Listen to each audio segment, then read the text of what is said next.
Ladies and gentlemen, Geri Petito. I'm not an addict, I'm just an ass. And in time, this too shall pass. I'm not an addict, I'm just an ass. Geri Petito taught the class. I'm not an addict, I'm just an ass. Love's the answer, the greener grass. I'm not an addict, I'm just an ass. One day at a time, free at last. When you don't know just what to do, Just what to do, just what to do. if what you're feeling is really true, Is it really true? Is it really true? just keep your ideas safe and sound. Safe and sound, safe and sound. That's exactly how change is found. Change is found, change is found. I'm not an addict, I'm just an ass. And in time, this too shall pass. I'm not an addict, I'm just an ass. Geri Petito taught the class. I'm not an addict, I'm just an ass. Love's the answer, the greener grass. I'm not an addict, I'm just an ass. One day at a time, free at last. Hello, everyone, and welcome to the Geri Petito Show on Hamilton Radio. Everyone and anyone who knows me knows I am the author of I'm Not an Addict, I'm Just an Ass. I'd rather be a smartass than a dumbass, guys, because 32 years ago, I was a dumbass. But 32 years later, through the grace of God, I can honestly say now I'm a smartass. And yes, the word ass is in the Bible at least 40 times, and it means donkey, and that's what I was. Guys, I'm saying all that to say this. We've all had the roughest few years of our lives, okay, all over the world, not just here. Everyone out there needs to know you're not alone, and there's always someone listening, okay? I'm a nutritional health coach, and I'm also a recovery coach. Please, please reach out. All my services to you are free. And if you think my book can help someone, which I do, you can go to Simon & Schuster's bookstore, Archway Publishing. You can go to my website, www.geripetito.com. My pages are there. You could order the book from there. It's on Barnes & Nobles. It's on Amazon. It's everywhere. But guys, listen. If you truly, truly, truly cannot afford my book and really want it, please reach out to me about that as well, okay? And also, if you can go to the Geri Petito Show YouTube channel and subscribe, got a lot of cool shows coming up and a lot of cool things going on, okay? This guy over here, the reason why he's laughing is because he made that song for me. In 2016, he made that song, okay? And yes, Cal Ramos, I still use it and love it and will use it forever. Good. Can I say hello to everybody? Hello. Hello, everybody. So Cal is going to be doing a show on Hamilton Radio starting in March on every other Wednesday, 5:30ish. 2 times. Twice, yep, every other, like twice a month. And he's hanging out with me today because, number one, he wanted to meet my incredible guest, and number two, I want to show him how to do this, okay? Because you know how men are, right? Wow. So, okay, we got to show him how to do this. So, You're right. Cal, I have an incredible, incredible, incredible guest. Okay, this guy, the main reason that I wanted to interview this guy was because I got a message from one of my favorite stalkers on Facebook, John Terlizzi. And he said, you have to interview this guy.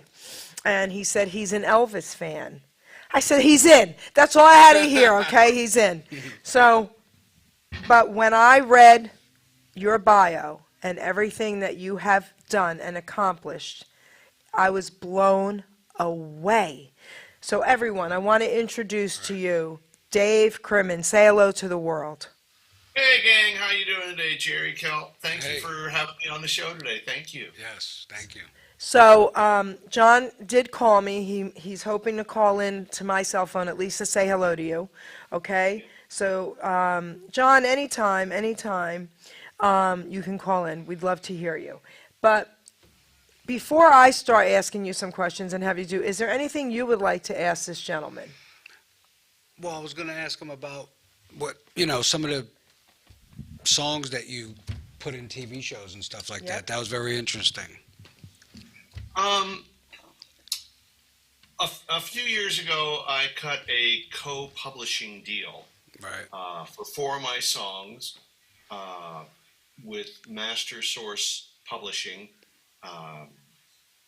The fellow that runs it really liked my songs, and because they're I really stick to a 50s rock and roll style, 50s, early 60s, he felt that my stuff could be placed in movies and TV shows. So we now co-publish these. He has since sold his interests, and his side of the publishing is now owned by Universal, Oh. which almost puts me in with the big boys. So that's good. And he did it while he was administering his side of the publishing. He did a very good job of getting my songs into. There was a film called The Game with Michael Douglas and Sean Penn. Yep. There was a TV show called Cold Case Files. Oh yeah. And I had to call up my attorney, Beverly, and I asked her, why did they use my song in that TV show? And she giggled and she goes, well, you know, the TV show is about old murder cases from the 30s, 40s, 50s, 60s, and they investigate them. And she goes, this one show was about the murder of a disc jockey from the 1950s, and they needed music that sounded like Elvis Presley, and they couldn't afford Elvis Presley. And I go, so that makes me the Walmart or Costco of Elvis Presley music? Yes. Fine. Give me the check. Fine. That's right. That's right. You'll take that. That's for sure, baby. Yeah. I said that joke in front of another publisher, and one of my songwriting friends, Maya, she popped up and said, you're not Costco or Walmart, you're Naughty Track. Okay, fine. Whatever. So, all right. I have a question for you because I really want to hear. I want you to go back in time and tell us when this all began for you and what made you know this was going to be your thing. Oh, that's real easy. Hey. Like I said, I have an older brother and 3 older sisters, and there's a 21-year difference between myself and my eldest sister. So 1955, I'm 3 months old, 6 months old, and my sisters are bringing home records by Elvis Presley and Little Richard. Oh, baby. And that was such a turn on, but that's, even at 6 months old, I knew that's all I wanted to do. And Arlene, the eldest one, used to play guitar locally. She had a little amp, and she wasn't professional, but she played in bands. And a few years ago, over morning coffee, I described her amplifier to her. Her mouth was on the floor. She goes, David, you were 6 months old when I had that thing. I go, yeah, but I knew music came out of there. I goes, yes, what did you do with the guitar and the amp? She goes, oh, I met LJ 6 months later and I sold it. I was crushed. Oh. Well, I just found out a couple of years ago, LJ said, well, yeah, she sold the guitar and the amp to pay for our wedding. Fine, I can die a happy man now. It went to a good cause. But 6 months old, yeah. I remember Arlene bought me my first Elvis album October 21st, 1959. That was my 4th birthday. So what was it? It's called A Date with Elvis. Okay. And Elvis is in his army uniform and in his pink Lincoln. He's got the gangster lean going. He's cool. And I remember being in kindergarten, which would be 1960. They let Elvis out of the army, thank God. And I don't know where these thoughts came from. But I remember thinking at 4 years old, I want to grow up to be like Elvis. I don't want to grow up to be Elvis. And that's probably why I've never put on the white jumpsuit. And I've had lots of offers to do it. And it just wouldn't be right for me. You know? Okay. So Well, I there you go. appreciate that. Listen, I think what you just said was beautiful because as the Elvis fan that I am, okay, there are a lot of ETAs that are great.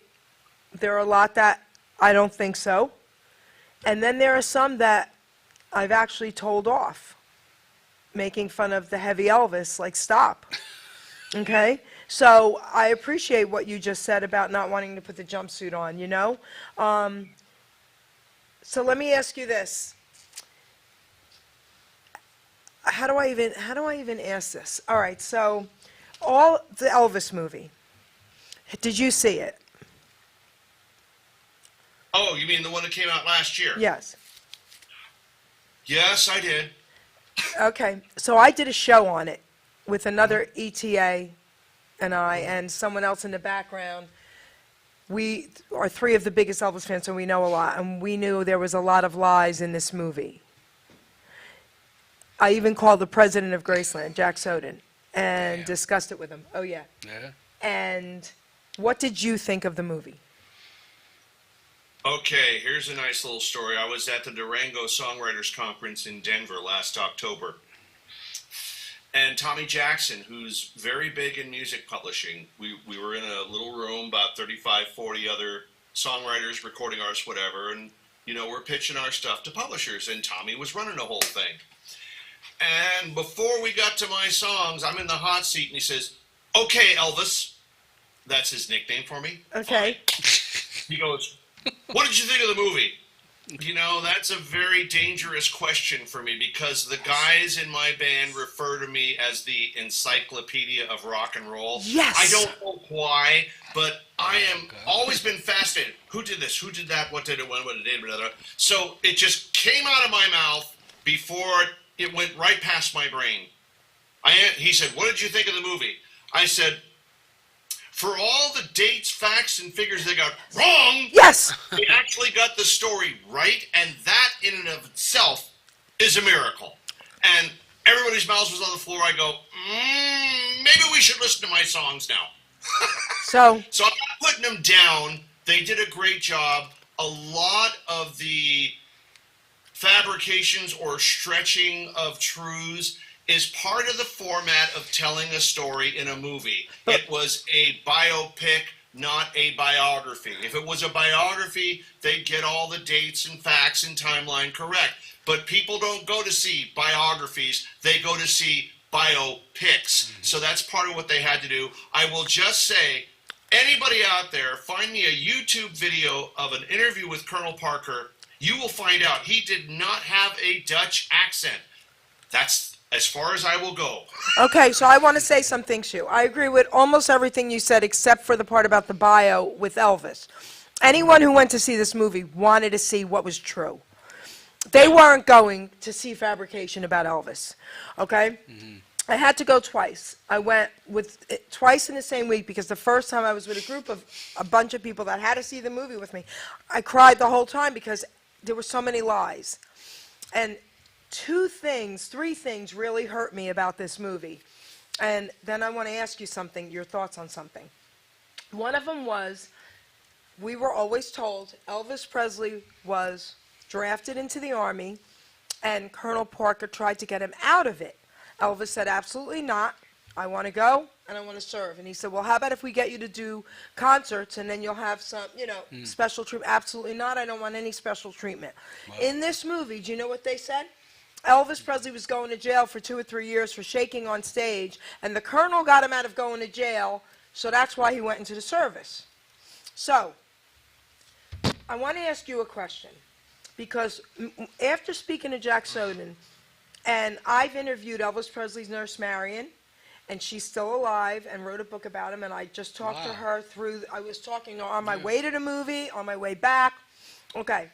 And I also interviewed Priscilla Presley's son just a few weeks ago, okay, Navarone. I have a question for you.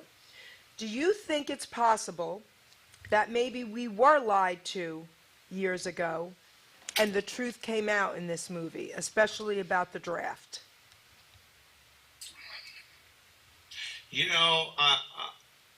Here we go. I stumbled upon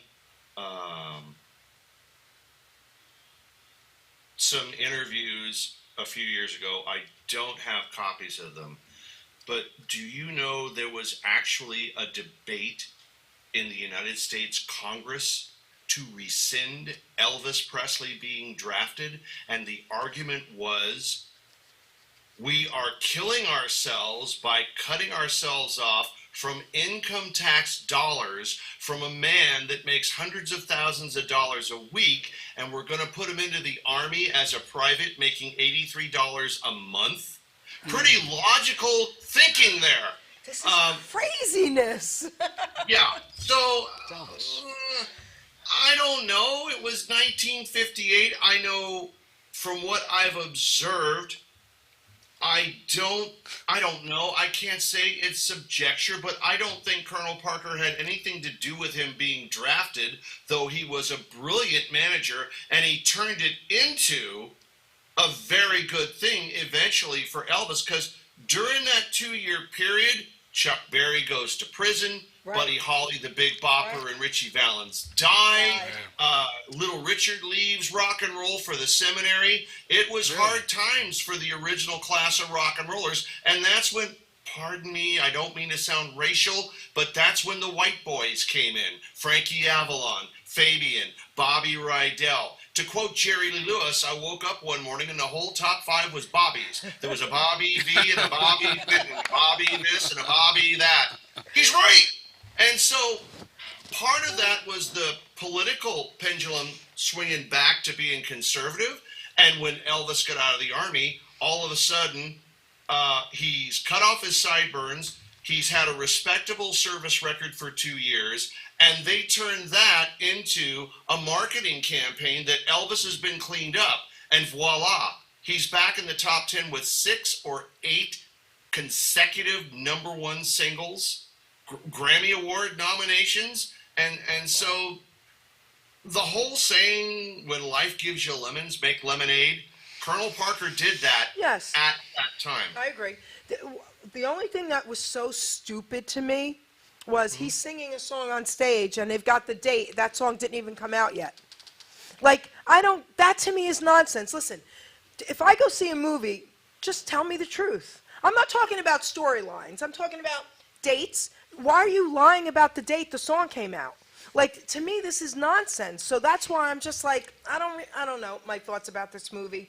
But, all right, enough about the Elvis movie. Would you- Do you have anything to add? Well, I was just going to ask you a question. ahead, get closer. Would you care if it wasn't Elvis? The person that I am, Yeah. if I'm going to go see the movie about whoever the entertainer is, I want the facts.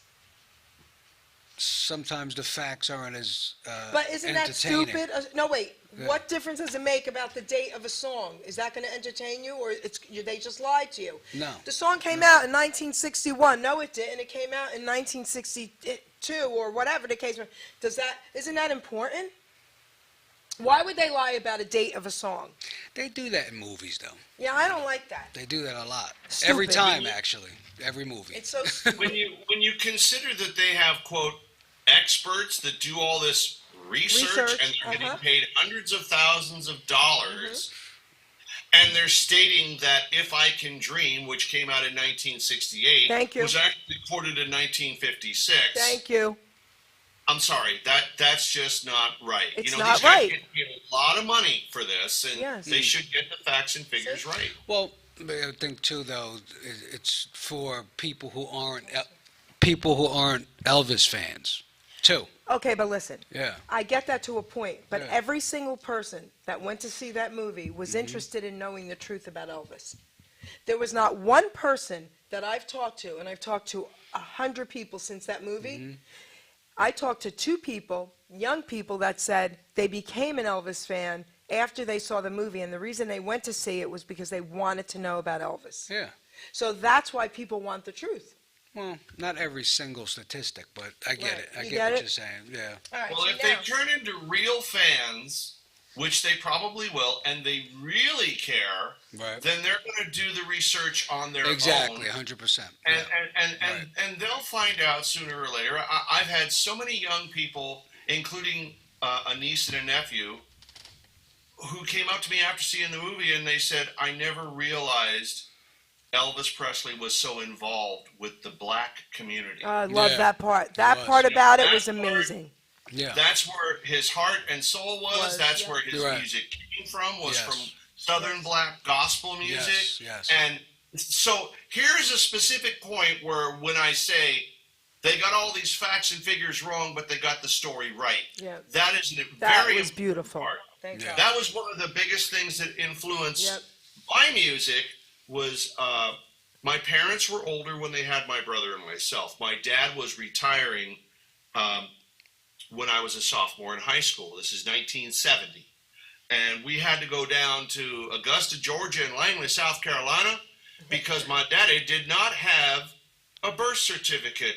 It got buried with my grandmother in the family Bible, which is a tradition in the South. Oh, Right, no. right. So we had to go down there on a vacation to look up cousins he hadn't seen in 45 years. Wow. They thought he was dead. Thought they were looking at a ghost because he hadn't been back since he joined the Navy. Well, anyway, we're crossing the Memphis River from West Memphis, Arkansas to Memphis, Tennessee, and Daddy looked over his shoulder at me because I was sitting in the back seat.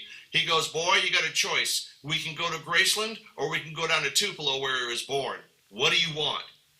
And here again, I don't know why I said this. It just came out. I go, I want to go to Tupelo. I knew you were going to say that. Yeah, and at that time, Mississippi was still the poorest state in the Union in 1969, and North Mississippi, where Elvis came from, was something like 70 to 80% African American, Yes. and it was the poorest part of the poorest state. He lived And- in like the ghetto. Yeah. Right, and now because they legalized Native American gambling casinos, they've got tax revenue out the wazoo. But back then, I'm a poker player, so yes. Are you? Yeah, I had a poker. well, back then though, I remember it was that, pretty yeah. close to what Elvis grew up in. Everybody around was African American. All the music on the radio was either gospel or it was from Stax Records out of Memphis. I was in heaven, you know. And this is something you can't read out of a book. You cannot see this on a video. You have to breathe the air, be there, Yeah. feel it. It was the biggest influence on the music I write ever. So when they brought this out in the movie and people are opening up to the fact that, you know, Elvis was not a racist. That's right. There's no evidence That's of it. right. And he never bragged about it, but he was very much involved with the black community way before it was cool for white folks Right. to do it. You know, that's what he grew up as. That's true. So that part they brought out, which was extremely important, I think. Yeah. Beautiful. Absolutely Yeah. beautiful. So tell us a little bit about this Bill Haley's stuff. Come on. Bill Haley, well, the song Come On or Bill Haley in the Comets? It's two different things. Bill Haley in the comments. Come on. All right. Well, I played at the Rockabilly Hall of Fame in Jackson, Tennessee in 2000 and 2001. And Bill Haley wasn't around, but the original Comets had gotten back together. And we were like that right off the bat. You know, yeah, I may be a kid, but I do speak the language. And got along fabulously with Marshall Lytle, the original bass player on Rock Around the Clock, and Dick Richards, the drummer, and Joey D'Ambrosia. Now, there's a nice Irish name for you, yeah? Kidding. I'm just kidding. So they were playing Hot August Nights, you know, in between the two years I played Rockabilly Hall of Fame, and they were in Reno. So my wife and I went up to see them, and they were having a good old-fashioned autograph signing party after the show, and their manager was ticked off because I'm just going to say it, this beautiful, voluptuous girl wanted Dick, the drummer, to sign herself. And the manager was ticked off. She goes, I hate it when girls ask him to do that because every time he takes the Sharpie and autographs herself, it wrecks the tip of the Sharpie. God. And I go, guys, there's a song in here. Don't sign because it wrecks the tips. And they all cracked up. I go, guys, I'm a songwriter myself. I go, how can I get my stuff to you? And Marshall and Dick and Franny Beecher, the guitar player, who's not on Rock Around the Clock, but he replaced the fella that did play the solo, because 6 months after he did the solo, he died of an aneurysm. Wow. Whoa. Just dropped in. So Franny's been with him had been with him since 1955. So, you know, I did about 4 songs. I looked at Joey, the sax player, and because I'm 6'3", Joey came up to here on me, you know. I says, Joey, now you got to remember these guys are from Philly, all right? They're no pushovers. I go, Joey, do you want a vocal guitar demo or do you want a full-blown demo with a whole band? And he looks at me and says, kid, just give us the vocal guitar, because in the end, we're going to do it our way anyway. Fine! You're 89 years old and still full of testosterone. Fine! And it was a beautiful thing. They liked one of the songs and put it on their last CD, and I actually got some royalty checks from it because we had a hit single in Finland. And if you go on YouTube, they actually did it at a concert, and it's now a YouTube video. The song's called We Ain't Dead Yet, because at the time, they were always joking about how old they are on stage. They always claimed they were on the Viagra tour. Oh, my God. Oh, I wrote him a song called "We Ain't Dead Yet," which God bless. Most of them have since then, Oh. gone to the great jam session in the sky, shall we Right. say? John Terlizzi tried calling. I didn't see it, so let's call him back. He wants to say Yeah. hello to you.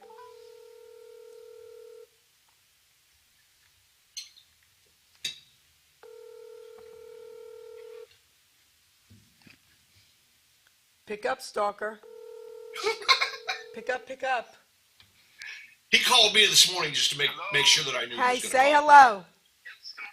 Hello. Hey, Johnny, how you doing?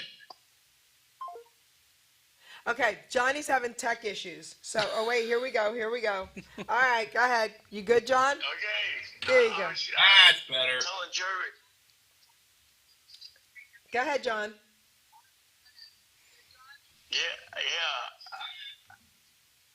I was going to tell Jerry. I was going to tell Jerry about how you met Dion. A great story.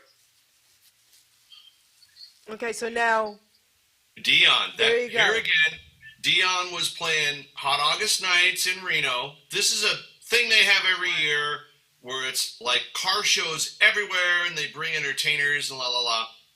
And so this one year, Dion was playing. He did a fabulous show. And I met him afterwards because I wanted to give him a copy of my single, 1957 Chevrolet Bel Air.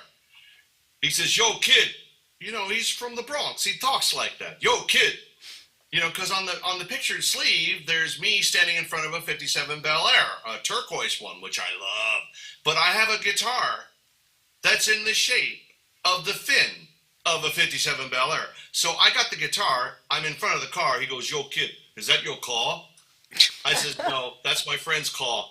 He goes, "Is that your guitar?" I go, "Yeah, that's a real guitar. That's mine." He goes, "Good. It's better to have the guitar than the car." So now he starts talking to me about the song "Teenager in Love."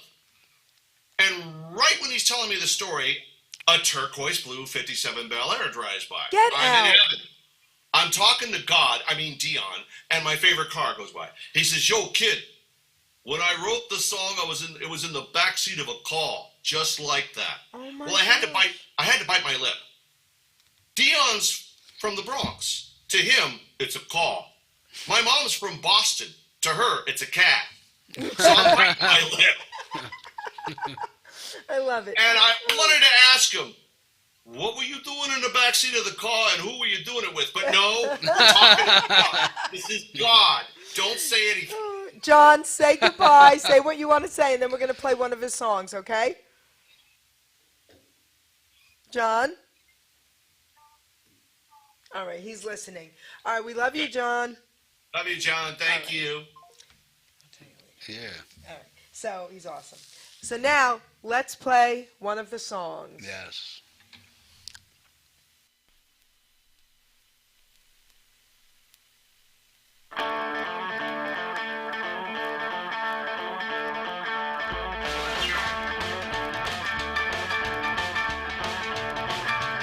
One is turquoise blue, that's the only color for me.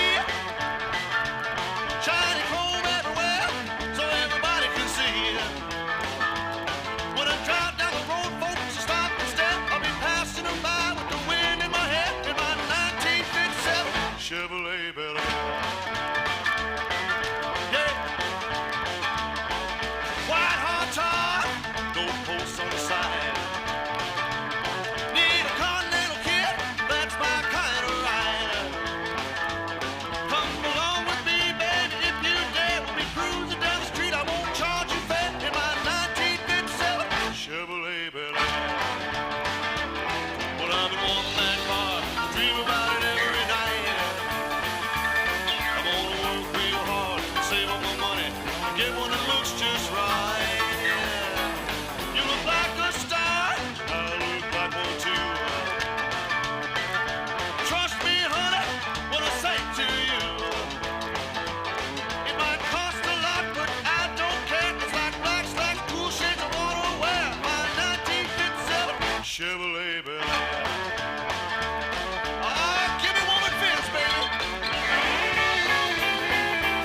Yeah, baby. He's an actual rock and roll sensational. There you go. Yeah.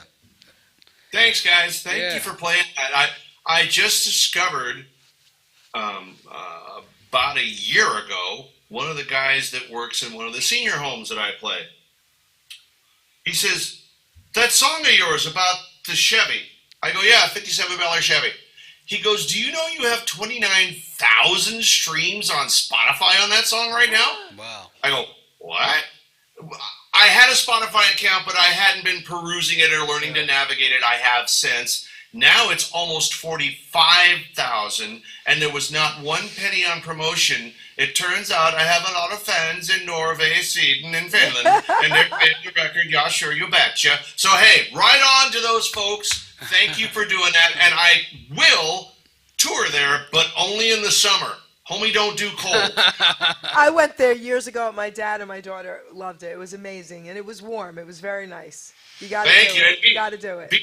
Being of Irish descent to me mother's side, I'm sure they have better beer there than they do here. Oh my gosh, you're so funny. I think so. So let's talk about your books. Okay. Come on. I got 2 books out from Arcadia Publishing. A lot of folks know about the little books for $20, $25, the sepia tone covers. You can buy them. They're about local history. And like I said, I grew up in a place called Broadmoor Village. It's unincorporated. It's the only unincorporated district in the entire state of California with its own police force. In the state of California, you can't have a police force unless you're an incorporated community with a city hall and a mayor and da-da-da. Okay. Well, little Broadmoor, all we got is the homeowners association. It's a long story, but Daly City grew up around us. If you've heard that song, Little Houses Made of Ticky-Tacky, that's about all the houses built in Daly City that grew up around Broadmoor, and they have been trying to annex Broadmoor Village since 1945, but there's a lot of stubborn Irish and stubborn Italians that have been telling Daly City, fill in the words. And so, family follows me and my band around, and one of the ladies is on the Visitation Valley Historical Project. This is the section of San Francisco that used to have Candlestick Park, where the San Francisco Giants played, the 49ers played. It was the place of the last concert by the Beatles. And she brought in the book, and I said, to one of my gigs, I said, "That's really cool. Someone should do one on Broadmoor." A couple weeks later, she brings in one on Daly City, the town that grew up around Broadmoor. I said, "This is really cool, but darn it, someone should do one on Broadmoor." So she called me up out of the blue one day and said, "I've got John Poltney, the editor of Arcadia Publishing, on the phone, and he likes the idea of a book on Broadmoor, and he wants you to write it." I go, "Babe, I write songs. I don't write books." But, you know, I looked up my friends that I grew up with, and they all said, "Well, when we were kids, you were always bragging about the fact that we were in Broadmoor, not Daly City. You should write this book." So I dug my heels in, and it came out, and you guys can find it at Arcadia Publishing. And I wrote a second one on Daly City that I now co-wrote it with the then president of the Daly City Historical Society, who referred to me as TP, meaning tall person. But yeah, I'm still not used to referring to myself. I refer to myself as a published author. I'm not used to the word author yet, you know. But that's where those came from, and you know, I was really glad and happy and blessed that, you know, I got to set the record straight on our little community, because like with a lot of things in life, as we were discussing earlier about Elvis and people getting facts and figures wrong, it was nice to be able to set facts and figures straight about that's in Broadmoor, that's in Daly City, and, you know, defining, because so much has been said and written over the years that was basically incorrect. Okay. So there you go. Okay. So let's, on that note, let's play another one of your songs. Cool. All right. Which one? Revved Up? I'm not sure whichever one you Oh, whatever. Okay, Ruben, play another song. Put the needle down on it, Ruben. Kneel down. Play another song.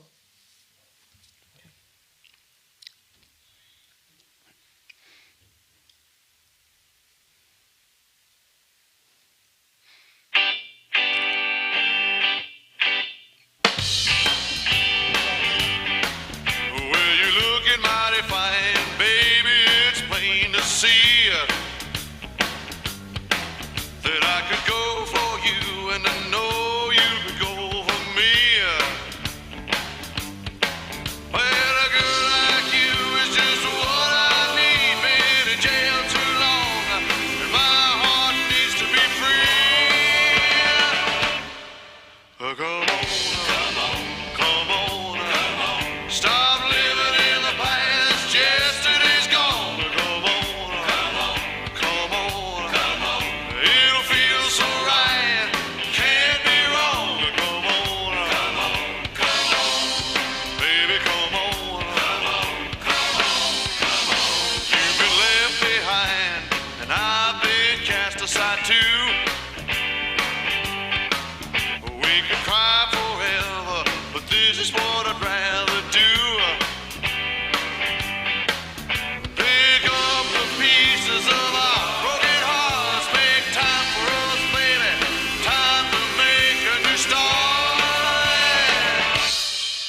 Come on, come on, come on. Stop living in the past. Yesterday's gone. Come on, come on, come on. It'll feel so right. Can't be wrong. Come on, baby, come on, baby, baby. This could be a chance to let go of our pain, start again, find a new romance. Well, you looking mighty fine, baby. It's plain to see that I could go for you, and I know you could go for me. Well, a girl like you is just what I need. Been in jail too long. My heart needs to be free. Come on, come on, come on. Stop living in the past. Yesterday's gone. Come on, come on. It'll feel so right. Can't be wrong. Come on, baby, come on.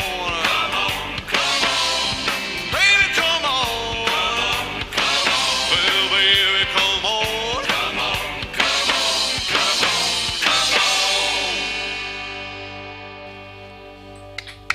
Amazing, amazing, amazing. All right? Thank you. Amazing. Just So, played that for a music publisher, and God bless the kid. He's only 20 something, so we won't hold that against him.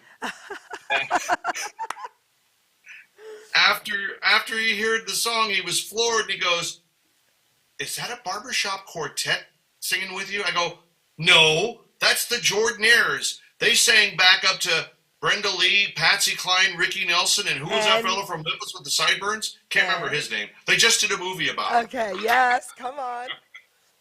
Oh my gosh. I got to finally meet one of them, the last one. Ray Walker? Thank you. Thank Yeah, you. you're welcome. The bass singer. Yeah. So, very cool. I was at a concert, and they were doing, it was an ETA, and he was good, he was good, but he had two shows, two sets. He was doing the young Elvis and then the older Elvis, okay? And then he had the Jordanaires on stage, but I thought they were all, like impersonators. Right. And then right. all of a sudden, Ray comes walking out as we're in line to get a photo with the ETA, and I Right. turn around and I'm like, what? And I go right under the rope, and I go, are you kidding me? And he goes, no. And I go, that was you up there? And he was like, yep. And I was like, you touched Elvis, didn't you? He goes, many times. I said, can I touch you? He goes, huh. So I got my photo with him. I touched him, the whole bit. It was great. Ray is a character, so he probably loved every minute of that. Get it? I When loved it. I was like, you gotta be kidding me. When I first met Ray, he comes up to me and says, my first recording session with Presley. He don't call him Elvis, he calls him Presley. Okay. Now, Ray joined the Jordanaires late in '58. Hoyt Hawkins, I think, was the bass singer before him. So he left the Jordanaires. He's actually a disc jockey now, I think in North Carolina or South Carolina or something. But Ray replaced him. And Ray comes up to me and says, my first recording session with Presley. I asked him what my part was, and Presley said no. And Ray said, what? He says, Presley said no. He said, we were doing a song called A Big Hunk of Love, which was the #1 record in 1959. And Ray looked at me and said, boy, if you listen to that record to this day, you'll hear me singing, no, no, no, no, no, no. Of course, no, yes. No, no. That was his part. Yes. No. Okay? I love That's stuff what he like meant. that. Elvis meant no. Okay, I love that. Yes. Okay, Beautiful that's so stuff. cool. That's so cool. When I met him, man, I'm telling you, I was cracking up. Everybody was watching me. I told him I met Ray Walker. Who's that? He sang with Elvis in the Jordanaires, the gospel. Okay. And I was at an ETA show and didn't know he was up there. Who? Ray Walker was with. Ray Walker. I thought it was just like all a group of everybody, And so I run under the rope and I go, "What? It's you?" And he was like, "Yep." I said, "You've touched Elvis, huh?" He goes, "Tons of times." I go, "I have to touch you," and he let me touch him. We were cracking up, and I got a photo with him. But you know what's so great? His voice. To this day, I think about his voice. You couldn't touch it. You couldn't touch what he did with that. Oh my goodness, amazing. Did you ever meet Elvis? No. Elvis? I have the Elvis ticket framed in my Elvis poker room. He died right before I got to go. Okay? I was 16 and a half. So there's something else I want to share with you guys. Did he meet Elvis? You did meet Elvis. No, I've you seen didn't? Elvis twice in concert. Okay. Both times at the Cow Palace in Daly City, not San Francisco. Okay. And the first time I was a sophomore in high school, it was November 13th, 1970. My dad took the day off of work to get the tickets, and my mom took me to the show because it was a school night. God bless my parents for doing that. Yep. But then again, they also knew if they didn't take me, I'd never speak to them again. So. Well, I had a struggle with my mom because my mom said I was too young and finally was going to let me go with my aunt, who did meet him when she was young and kissed him and got a scarf. Wow. And then that happened. I held a grudge for a long time. But I want to share something with both of you guys. So, and you may know this gentleman. So I got to interview someone. His name is Elvis Aaron Presley Jr. Okay, do you know him? You and I had talked previously Okay. about him. So, yeah. Okay. He is Elvis Presley's son. His real son. Lisa Marie? No. Lisa Marie was his daughter. You mean with Priscilla? Yeah, No. Priscilla, right. No. His mom was Angelique, and she had an affair with Elvis Presley in one of his movies. Wow.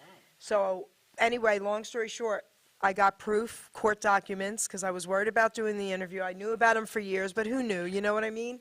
I got court documents and everything, and he just recorded one of his father's songs.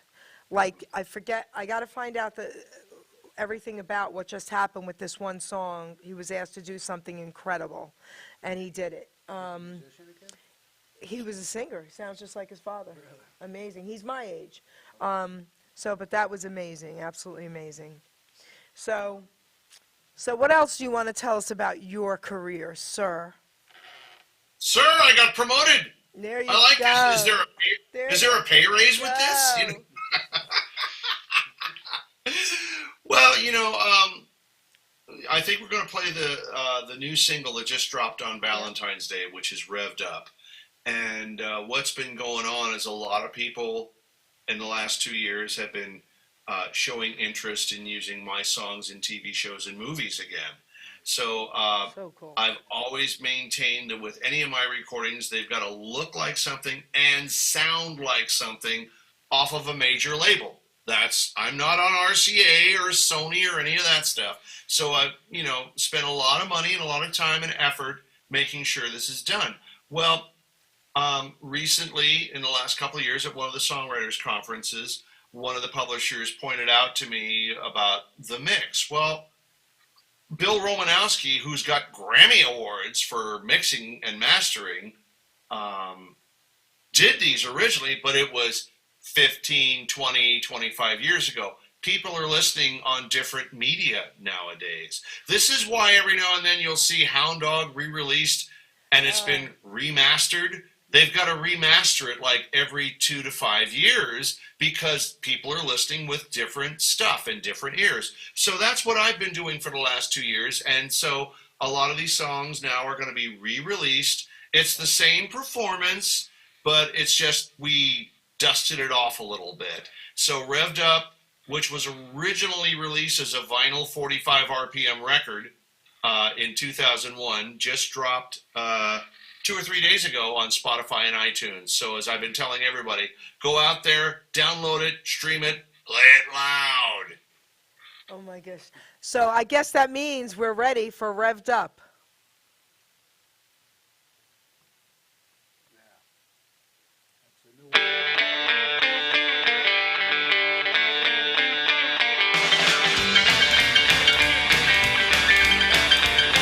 It's Friday night, and I'm ready to rock. Got some money in my jeans, baby, I just can't stop. Well, I'm revved up, revved up. I'm revved up. Well, I'm revved up and ready to go. Come to me now, 'cause you're looking fine. Wanna show you off, but the world know that you're mine. Well, I'm revved up, revved up. I'm revved up. Well, I'm revved up and ready to go.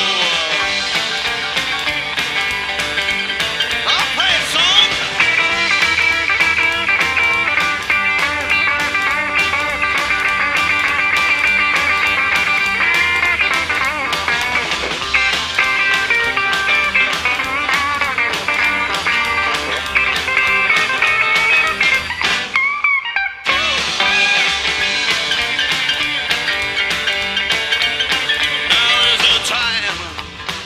Shake that thing. Wanna dance to a band that really knows how to swing. Well, I'm revved up, revved up. I'm revved up. Well, I'm revved up and ready to go. Revved up. I'm revved up. Well, I'm revved up. Well, I'm revved up and ready to go. Revved up and ready to go. Revved up and ready to go.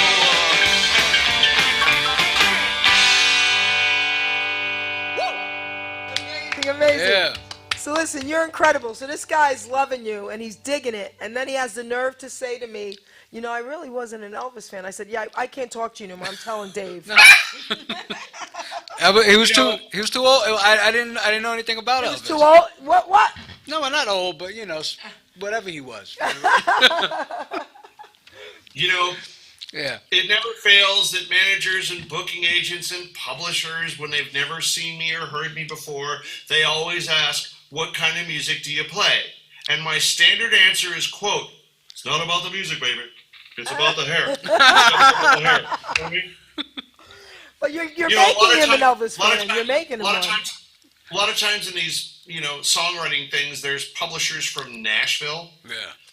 And I have to tell them, well, I'm from San Francisco, but the hair's from Memphis. All you fellas from Nashville, sorry. Those two towns have been going back and forth longer than the Dodgers and the Giants, Oh my so gosh. Wow. gotta be careful, So I'm going to put you on the spot. And I didn't tell you I was going to do this. So if you can, it would be incredible. And if you say no, I accept that. Are you able to do a little a cappella of a few lines of an Elvis song for us? You sure we're not gonna get sued? We will not get sued. Okay. All right. Yeah, Can I get my guitar? Get Or do you your want it guitar. a cappella? Get your guitar. I don't care. Give me a Acapella second. guitar. Sure. Give me a second. Okay. He did not know. This is definitely something that I just wanted to put him on the spot with, guys. You can't, he won't get in trouble? No. How come? Because he's an ETA, What does that mean? an Elvis tribute artist.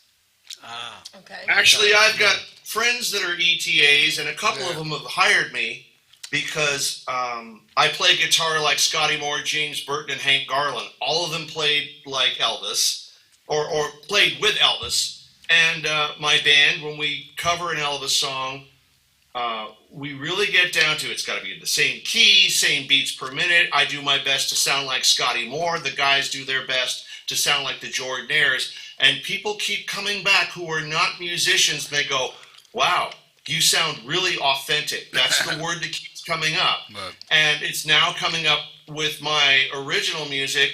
And I've actually had a couple people who worked at record labels at 1957, 58, who were in A&R. That's artist and repertoire. They're the ones that sign new artists. And they said, yo, if you were around in 1957 and 58, we would have signed you. wow. I go, well, I was around, but I was in diapers. But yeah, Oh I was no, here. that's so funny. Or listen, since you have your guitar, if you want to sing a little bit of one of your songs, let's have it. Yeah. I just Well, want to hear you know- you singing something.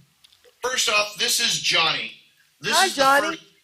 This is the first real guitar my mom bought for me in 1967. I call it Johnny because it looks like Johnny Cash's Martin D28, but we couldn't afford that at the time. No. And my favorite Elvis Presley song, which was in the top 10 on my third birthday, October 21st, 1958. So let's give it a shot. One night with you. Tell this one. Here's what I am now praying for. The things that we two could plan would make my dreams come true. Just call my name,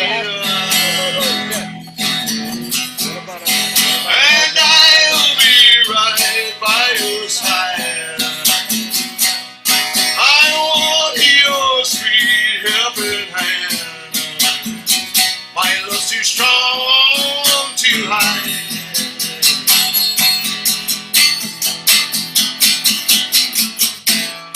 Always been very part-time.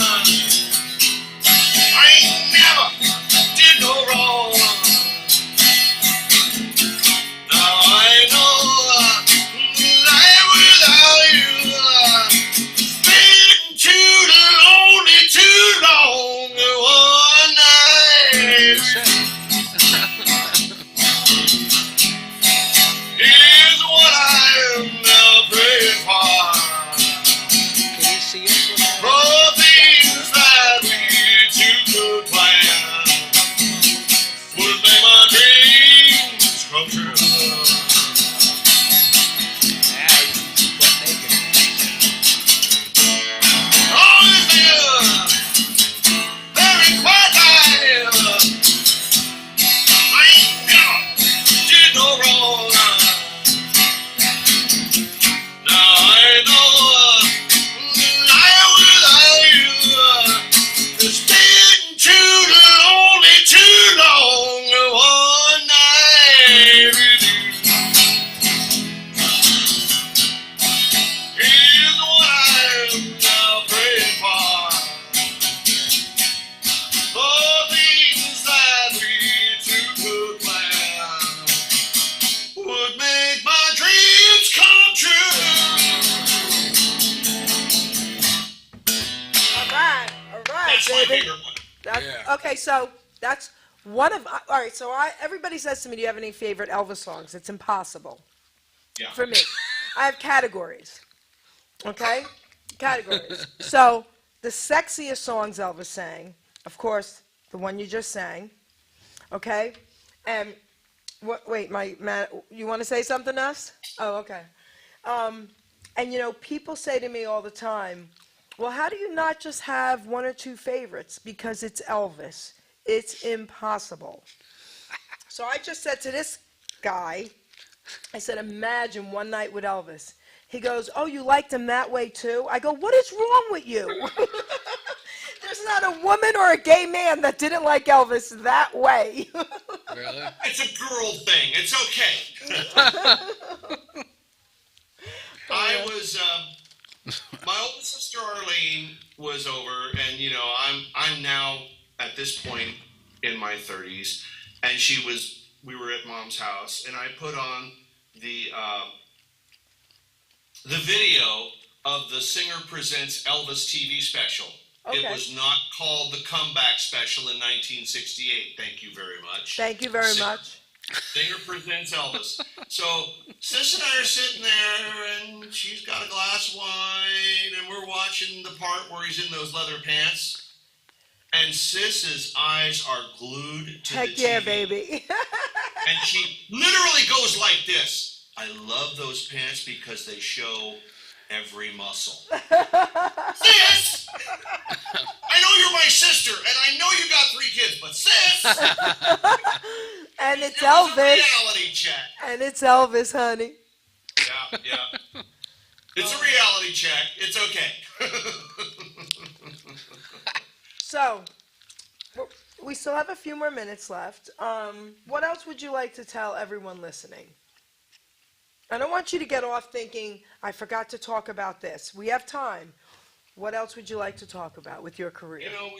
We've covered a lot of things, Okay. and I just want to say to you and John and Kevin and a whole lot of folks in the last few months that have discovered me and had me on your radio shows, I want to thank you guys so very much. There is a 5-year-old kid inside this 67-year-old body that still wants to grow up to be like Elvis. I don't blame And you. every weekend when me and my band are performing, and every time I'm on one of your shows, and every time somebody downloads one of my songs, you keep that dream alive. So there's a 5-year-old kid inside here right now that's jumping up and down going, oh my God, I'm on a radio show. So thank you guys for doing that. Well, let's give a shout out. You're welcome to Kevin Basker because we've interviewed each other as well. I love Kevin, amazing, and he's out of Canada. Yes. Yes, and we love you, Kevin. So, Yeah. I want to read a poem out of my book. Okay, there's a reason why I'm going to read this poem, because what you just said really resonated, because everyone should do whatever it takes to fulfill their dreams. And you just said something I've never heard a grown man say, that there's still a 5-year-old in you, right? Yeah. And that was beautiful, and thank you for sharing that. What everyone out there needs to know is you all have a gift or a talent. Every one of you has something. It's up to you to find out what that is. This poem is called Utilizing Gifts and Talents, and it's for everyone out there. Please, please listen to the words. We are born with talents, we are born with drive, with different gifts to help us thrive. I knew early on I was born to draw and paint, to also write poetry and to talk without restraint. Our gifts and talents should all be used, God's gift to us not be abused. We can go far in life for sure, using our gifts to go on tour. All our talents should be used to create ourselves and more, but then our job's to share them, to even up the score. You see, in life what's needed is not just for ourselves. Once our gifts are mastered, take them off the shelves. A living we can make by spreading them around, not just for the money, but to spread a peaceful sound. Don't take for granted the gifts you're given. Go out and spread the joy. Our gifts are not to be held back for us to self-destroy. Put your efforts forth. Do not hesitate. All your talents, my friend, are never second rate. Never hold them back or you will surely die. Maybe not in body, but your soul will cry. Our gifts were made to share, our talents made to soar. Go through life enlightened and then you can roar. Be proud of who you are. Be happy you're alive. Once again, my friend, your gifts will help you thrive. By putting efforts forth, not keeping them at bay, Dave Crimmen, your name will live forever, forever and a day. Go through life excited for what you sure can give to yourself and others is our reason to live. Our grave will be quite lonely, but our legacy lives on, so make sure people smile with the breaking dawn. And Dave, I want to thank you because that's what you're doing. You're making everyone smile with your music and even your personality. Last story. Yes. Playing a bar gig one time years ago, and the other guitar player and I were a couple of crazy Irishmen, and we were a good pair when it came to girls. So Steve's trying to get to know this one girl when we're on break, and she's sitting there with her girlfriend. So I figured I'd come and sit with them to even up the numbers. And this other girl had this cloud over her head, one eyebrow, steam coming out of the ears, and I'm like, ooh. So I didn't say anything. And she finally blurts out in front of God and everybody.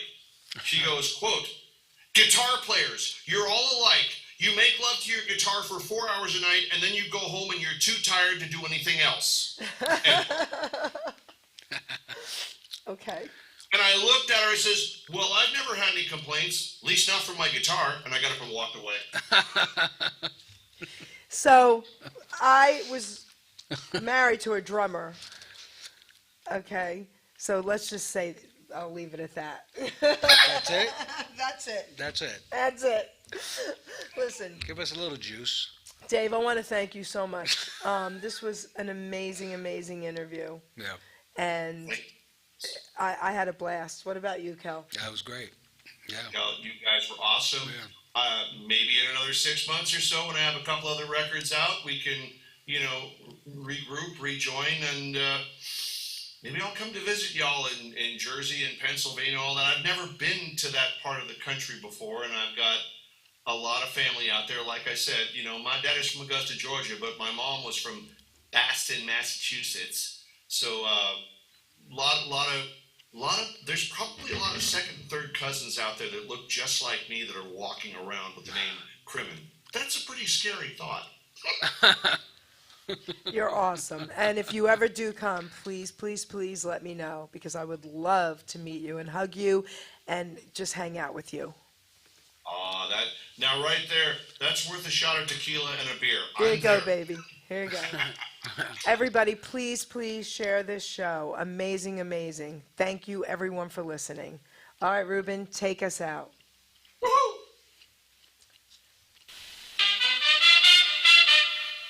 Ladies and gentlemen, Geri Petito. I'm not an addict, I'm just an ass. And in time, this too shall pass. I'm not an addict, I'm just an ass. Geri Petito taught the class. I'm not an addict, I'm just an ass. Loves the answer, the greener grass. I'm not an addict, I'm just an ass. One day at a time, free at last. When you don't know just what to do, Just what to do, just what to do. if what you're feeling is really true, Is it really true? Is it really true? just keep your ideas safe and sound. Safe and sound, safe and sound. That's exactly how change is found. Change is found, change is found. I'm not an addict, I'm just an ass. And in time, this too shall pass. I'm not an addict, I'm just an ass. Geri Petito taught the class. I'm not an addict, I'm just an ass. Loves the answer, the greener grass. I'm not an addict, I'm just an ass. One day at a time, free at last.